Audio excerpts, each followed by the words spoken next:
Yung utol kong isa, matagal ko nang niyayaya sumama mag-swimming. Sabi ko, tara naman, mag-relax tayo kahit isang araw lang.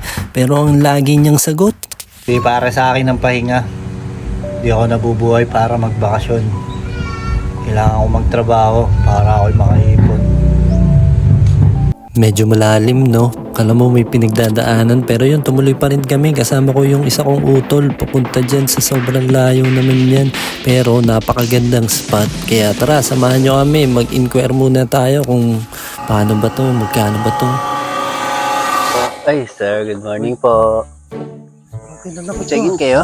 Oo, check-in kami. Ilan po kayo, sir? Dalawa. Kasama ko yung tropa ko. Meron po kami dyan. Diretso lang kayo dyan, sir. Enjoy. Parang may kamukha yun, pero di bali na. Di pwede, imposible naman eh. Kaya yun, tumuloy pa rin kami dito sa Calatagan, Batangas. Kasama ko yung isa kong kapatid. Yan, napakaganda naman ng spot. Makikita nyo sa reaction kong, Sarap. Sayang, hindi kasama yung tropa kong isa kasi sabi niya, wala daw siya eh. Pero yan na natin. Tingin pa tayo sa iba. Welcome, sir. Parang may kamukha to. Welcome po sa resort namin. Anong trabaho mo, sir, dito? Ako po yung mga nag-assist sa mga guest. Okay. Ay, pupunta na ako sa room ko. Dito po. Yan. Kilala mo yan? Guest po yan, guest. Dito po, alam nyo. Parang bag, yung mga ganun. May bag. Ay, Ayan, ay, sir. tropa ko yan ah. Kilala nyo? Oo. Okay.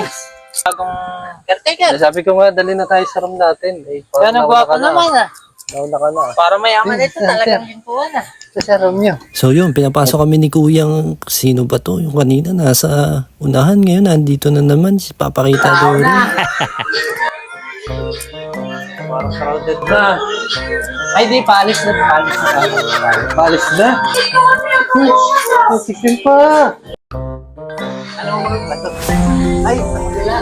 Ay, sa kabila. Sorry po. Sorry. Logo naman. Dito po pala kayo. GO2. Ayun na naman, no? Parang ang dami ng batang yun, ah. Sorry.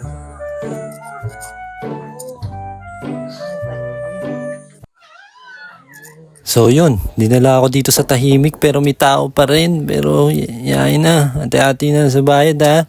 Yun, napaka-chill naman dito sa lugar na to. Kaya yun, magbibis muna kami tapos mag-swimming. Nalulunod!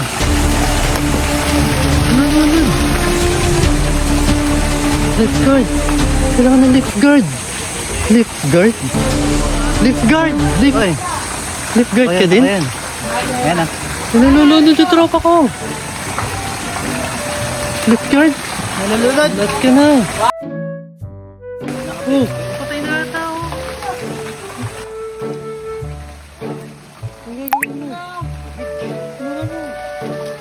Lamig. Malamig. Saka na? Next time na lang? Next time na lang. Hanap namang yung lifeguard na yan. Next time na lang. Minsan, akala natin kapag may tumanggi sumama, wala lang silang gana. Pero ang totoo, may mga taong mas pinipili ang responsibilidad kaysa sa kasiyahan. Pero kahit gaano pa sila ka-dedicated, deserve pa rin nilang magpahinga, tumawa, at mag-enjoy. Kaya ako, dito, chill lang. Enjoy lang. At para do sa kapatid kong hindi sumama, sabi ko, sige na nga, galang natin ang hassle niya. At least ako, makaka-relax. Kaya sa susunod, kapag may kapatid o tropa kang ayaw sumama, tanungin mo muna. Baka hindi sila tinatamad. Baka masyado lang silang sanay maging matatag.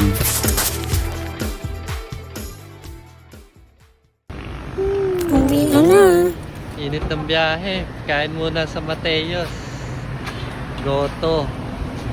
Boss, kain ka? Ano naman? Sarap yun oh. Alam eh, ba't ang ginyaw? Dito ka din nagtatrabaho? Ikaw, kakain ka ka? Kakain no. Ang ginyaw.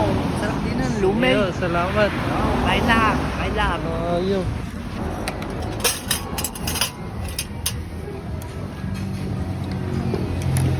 Basta nandito ka din, nakain ka din yan. Ay. Kain.